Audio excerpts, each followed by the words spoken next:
დილამ შვიდობის. მოგესალმებით, გრძელდება დილის პალიტრა. მინდა რომ დღეს დავაანონსოთ, რომ საინტერესო თემაზე უნდა ვისაუბროთ. ერთ-ერთი მათგანი გახლავთ. 80 წელი შეუსრულდებოდა დღეს თემურ ციკლაურს დაბადებიდან ჩვენი ქვეყნის მნიშვნელოვან ადამიანს. გვინდა რომ გავიხსენოთ, მოვუყვეთ ისტორიები მის შესახებ, რაღაცნაირად ცოტა სენტიმენტალურიც იქნება ალბათ დღევანდელი გადაცემა. და ვისაუბრებს თუ არა მასზე უკეთესად ნუგზარ ყვაშალი არის ჩვენი სტუმარი, მომღერალი. მოგესალმებით, დიდი მადლობა მინდა გადაგიხადოთ სტუმრობისათვის.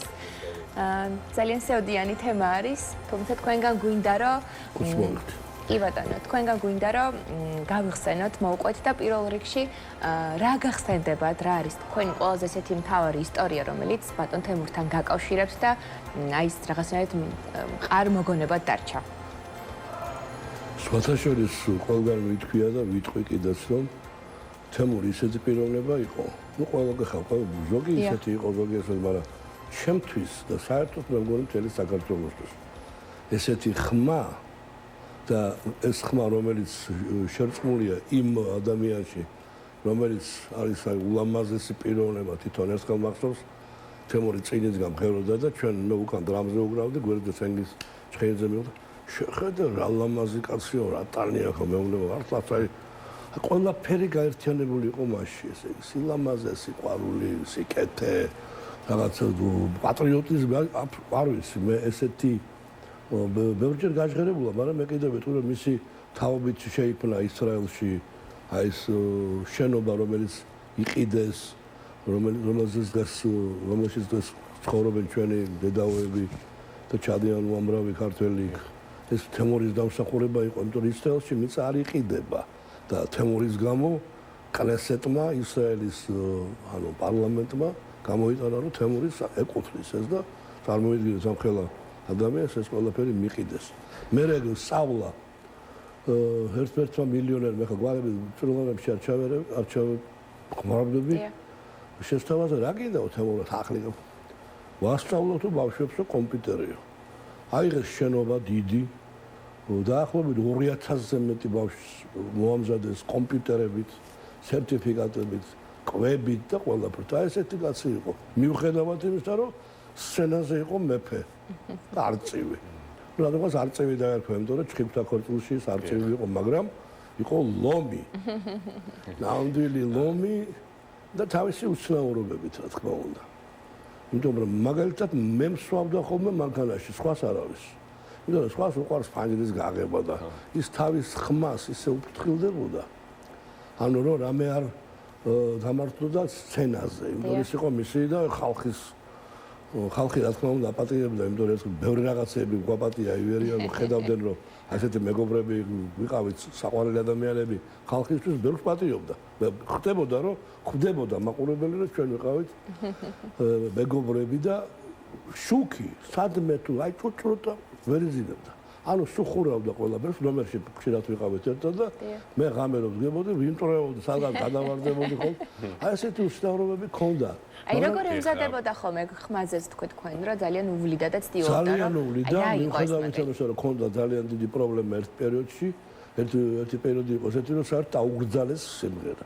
და უთხრეს რომ ლაპარაკიც კი არ შეიძლება, იმიტომ რომ რაღაც ოპერაცია იყო გასაკეთებელი, ყელზე რაღაც კანი იყო, არ მახსოვს ზუსტად. და ნუ გაჩერდა. ნუ და რომ შეიტყო ხალხმა რომ ეგ ისრაელიდან მოვიდა წერილი რომ ჩვენ $1,000,000 დავდებთ რომ ეს ოპერაცია ჩატარდეს. ანუ ძალიან უყვარდა ისრაელში, იმიტომ რომ ქართველი ებრაელები ცხოვრობდნენ ესეთი დიდი სიყვარული ქონდა მათ მიმართ და წავიდა მართლა და ჩაიკეტა და ორი თვე არ გამოსულა ნომრიდან, არც ლაპარაკობდა და ჩამოვიდა ისევ თავისი შვენიერი და ლამაზი როხროხა. იმ სიმღერებს, რომელსაც თემური მღეროდა, რა თქმა უნდა, ბევრი არიან მომღერლები, უყვართ თემურის სიმღერები, მღერიან, გამგვანებენ, ზოგი კარგად, ზოგი ისე რა ვერასოდეს ვერავინ ვერ ემღერებს. მე ამის 100%-იანი ვერასოდეს. თქვენ ბატონ თემურის თვისებები ჩამოთვალეთ დასაწყისში და ერთ-ერთი თვისებაც ბუნებრივი და ლოგიკურია მისი იყო კარგი იუმორი. და იუმორთან დაკავშირებით გაგეღიმათ და გაგახსენოთ ალბათ რაღაცა ხალისო ისტორია. ესე საერთოდ გეტყვი. ესე იგი როგორი იყო ისი? ნუ ახო იყო აბსოლუტურად საწინააღმდეგო მხარე. რაღაცას ისეთ იმპროვიზაციას გააკეთებდა და ჩვენ ვიცოდეთ რომ თემურის აი თვითონ დაგენახებინო თემური იცინოდა.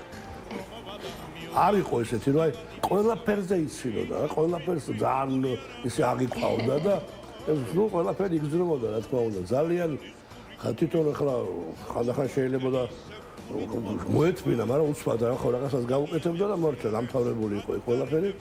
ესე მახსოვს რაღაც ნომერი გავაკეთებ კონცერტამდე 5 წუთით ადრე საწრაფოდ რაღაც დისკოტეკა და დავიდე ეს საწყალი იყო რაღაცა ვიღერეთ და დაგვავიწყე ხა 5 წუთი გავაკეთებ და დავიდე თემური დავტოვეთ სცენაზე.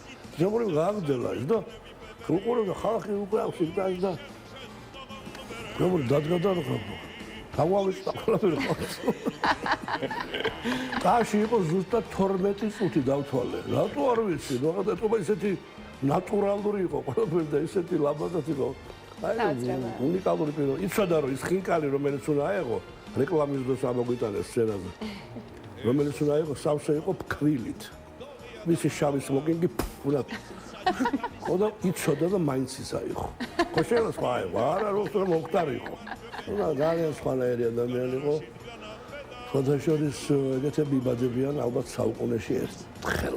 არავით არის ორჯერ და ერთხელ იბადებიან და ისიც ჩვენთან ივერიაში ეს იყო დიდი ბედნიერება ჩემთვის რომ მასთან ერთად სცენაზე ვიდექი და გრძნობდი იმას თუ რა ხმით უნდა იმღერა იმას რომ ჩემი ხმაც რაღაცნაირად აი მე მანანა და თემური რომ ვიდექი მანანა თოდოზე ანუ რაღაცა ისეთი იყო რომ ისე ჟღერდა რომ მიყვირდა რომ როგორ შეიძლება ადამიანმა აი სხვა რაღაცა გრძნობებით მიიღო ის რომ აი სამი ხმა ესე უნდა ჟღერდეს ეს შეიძლება მარტო თემურს ბატონო ნუგზარ პირველ დროსაც შეხვდით ერთმანეთს აი რა იყო ის რამაც თქვენ დაგაკავშირათ ერთმანეთთან რამ დაგაახლოვათ თუნდაც და პირველი შეხვედრა და შემდეგ უკვე დაახლოებით მაინტერესებს პირველი შეხვედრა ანსამბლი ციცინათელა დიახ ანსამბლი ციცინათელა იყო ბატონი სოსო ებრალიძე უდიდესი ხელოვანი ჩემი მასწავლებელი მუსიკოსი კომპოზიტორი იქ იყო თემურიც და მისი მეუღლეც და რომ მივედი ანსამბლში მე თემურის არ ვიცნობდი ფოტოში ეს იყო რომელიც წელი გეტყვით 70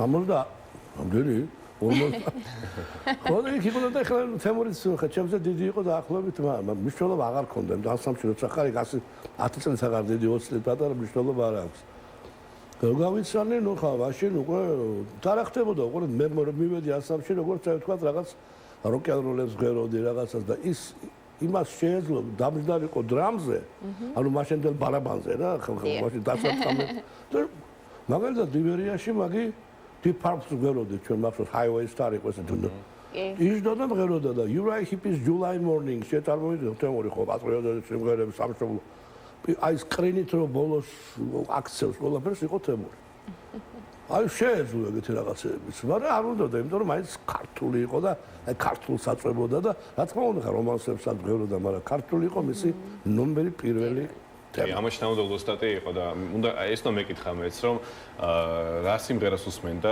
ძირითადად აი თქვენი ახალგაზრდობის პოპულარული მიმდინარეობები რაც იყო დაუშვათ აი იმ დროს რა იყო მისი საყვარელი რომელი იყო საყვარელი ჯგუფი ბენდი მუსიკოსი და ბევრს უსმენდა შოთაშორის ინგლისურებსაც უსმენდა რა თქმა უნდა ღეროდით ინგლისურებსაც რუსულებსაც უსმენდა ოპერას უსმენდა ძალიან უყვარდა და ერთი მომენტი დააპირა კიდეც ბათუმის ოპერაში იმღერა მურმანის არია იყო ფოტოშორის ეს მოუნდა უსვათ რა თავის ხმისგან გამომდინარე მაგრამ ეს საერთოდ სცენა მისი მარტო ეს ეს იყო მისი ყველაფერი რა თქმა უნდა იქაც კარგი იყო მაგრამ ძალიან უყვარდა ხალხური ფოლკლორი შემოქმედება აი ეს ქართული ესეთი ჩოხაში სიმღერები მოკლედ და იყო ესეთი პრეცედენტი კანადაში ვიყავით 90 წელს ჩოხებით ხანჯლებით და სხვადასხვა საზღვარზე სულ თემურის იჭერდნენ.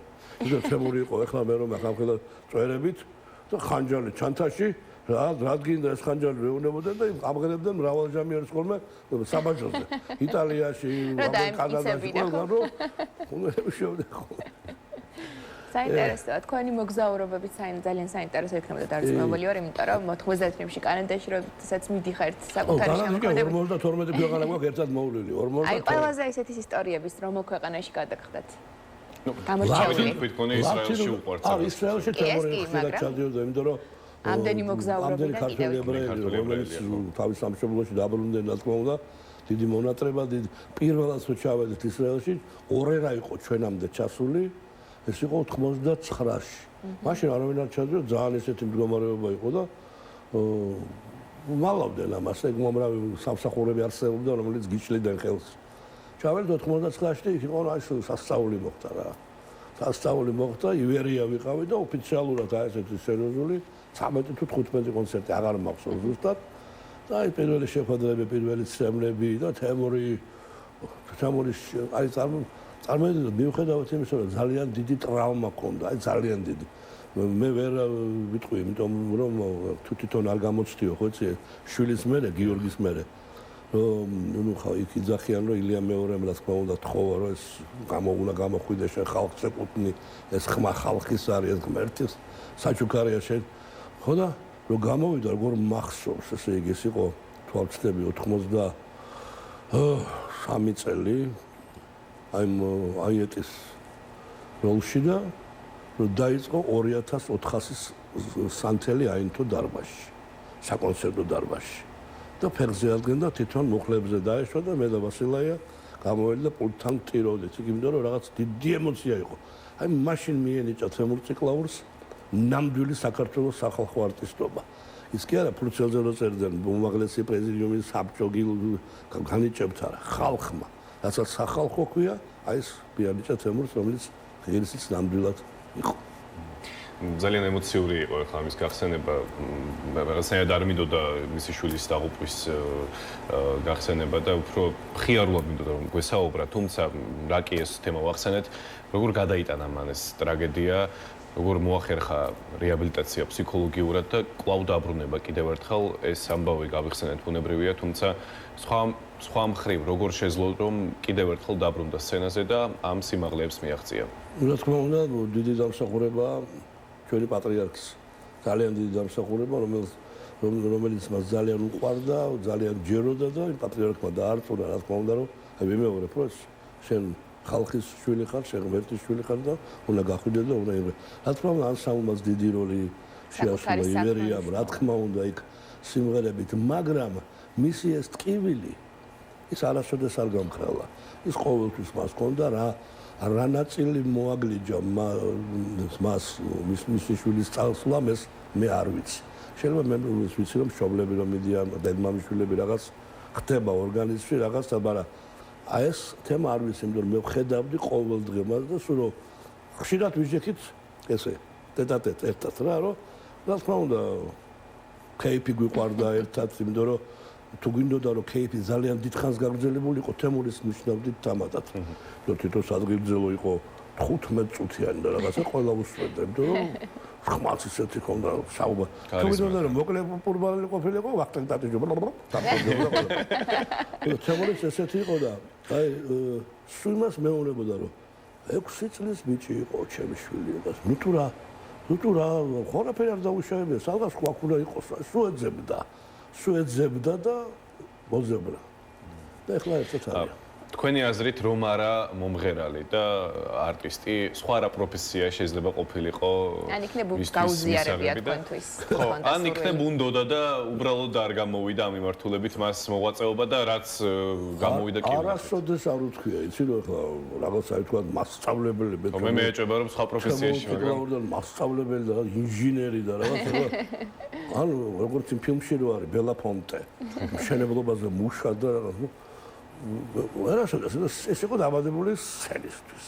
ის იყო ყველა სპექტაკლში, ვერის ყველა მიუზიკლში მეფე იყო ერთი, მეორე მეფე, არწივი, მოკლედ ყველგან პირველი იყო. და ერთხელ მთხოვა სხვათა შორის რომ მეო ვერავარო კარგად ხმითო და ეგებაო შენ შეასრულო ჩემი ის როლიო თოვლის ბებოს ზღაპარში.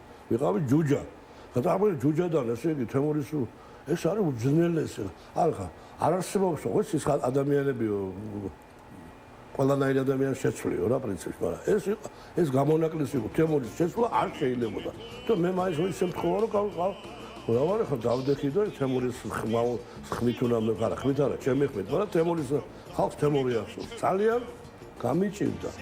კიდევ ცოტა სპექტაკლები იყო, რა 18-20 სპექტაკლი იყო და მოვიდა და მადლობა მითხრა მართლა ვედი. მე სხვადასხვა ისევ და ისევ მისი შვილის გამო, იმიტომ რომ ის ტკივილი ვიმეორებ. სულ ხონდა მას.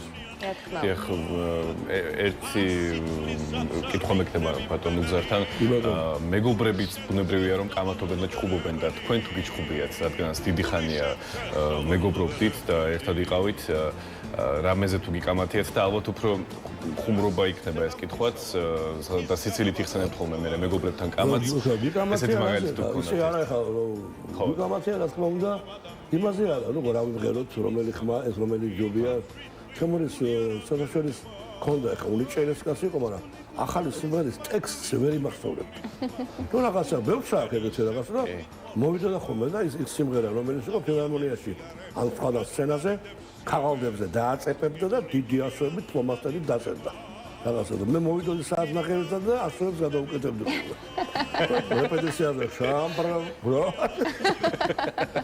და ამდენდა ხოლმე ვერ უყვარდა ძალიან დისციპლინა ანუ მეტყოდა რომ 12-ზე იყავი დაბლა გამოგივლი მანქანით და ვიცოდი მისი ხასიათი ხო რომ ვაიმე და ჩავიდოდი 12-ს ვაყდა 15-ს და უკვე იქით ძალიან დისციპლინებული იყო არასოდეს არ დაიგვიანებდა არც რეპეტიციას უჩხუბობდა რა რატო მე თუ მოვალ შენ რატო უნდა მოხვიდე ეს კონდა და თვალაშორის ძალიან მაგარი კაცია ძალიან მოინდა კარგი ფცება კიდევ ერთხელ ბატონ უგზარ თქვენი უშუალო გეგმებიც რომ გაგვანდოთ რა გაქვთ უახლოეს მომავალში დაგეგმილი თქვენს მოღვაწეობასთან დაკავშირებით პირველ რიგში საინტერესო იქნება ამის გაკეთება ჩვენი მაყურებლისთვის აი ხო ალბათ შეამჩნიეთ ეს წვედულვარში და თმების არღამაკ ახლა რაღაცა ერთი ფილმი სანტა-კლაუსად მუშაობდი მოკლედ ეს ზამთარი მომიწია სანტა-კლაუსთან ბათუმში გადავიღეთ პატარა ფილმი ქაზიმას საშობაო თავგადასავალი ქაზიმა ვინ არის იცით სამიკო ჩვენი უსაყვარლესი და უნიჭერესი კაცი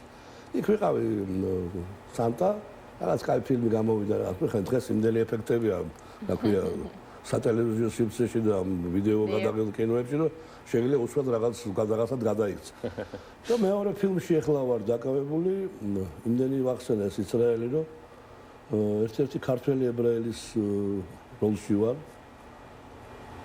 ხარ მე ბოლომდე რამე რეკლამაში არ ჩამეთვალოს მე არ გამომაგდონ გადაღებიდან არა გისმენთ ყურადღებით მიწყება ახლა ისტორიული ფილმი ებრაელებზე ერთ-ერთი უსაყვარლესი რეჟისორი და ჩემი უსაყვარლესი ადამიანი რეზო გიგინეიშვილი იღებს სამფულს ცოტა ხანში დაიწყება გადაღებები და იმედია ქართველი მაყურებელი და რა თქმა უნდა ებრაელი მაყურებელი ამას ნახავს იმიტომ რომ ებრაელთა და ქართველთა მეგობრობაზე თემურ ციკლაურმა პირველმა შეასრულა 26 საუკუნე რომ ერთად ვიყავით. ესეთი რაღაცა არც პრეცედენტი სოფლიოში არ არის. 26 საუკუნე ძმობა მეგობრობა და რომ ჩავდიოდით ისრაელში იქ უფრო ტრადიციული ქორწილები იყო თავისი ჩოხებით, ცეკვებით, ვიდრე აქ. იქ უფრო შემოინახეს ეს ქართული ტრადიციები და ამიტომ არის ჩვენი მეგობრობა ძლიერი და ყოველთვის ესეთი იქნება. კი ბატონო. ძალიან დიდი მადლობა. მადლობა. ძალიან საინტერესო იყო თქვენთან საუბარი. საუბარიც იყო, მაგრამ მიყვარს პარიცა ძალიან მიყვარს. ძალიან დიდი მადლობა. ძალიან გვიხარია რომ ჩვენი გადაცემის სტუმარი ხართ. ბევრი წარმატებები და გისურვებთ. გამიხართ რომ აქტიურად ხართ თქვენ საქმიანობაში ჩართული და კიდევ უფრო მეტ წარმატებას გისურვებთ. დიდი მადლობა. კი ბატონო, ნუგზარ კვაშალი მომღერალი იყო ჩვენი სტუმარი.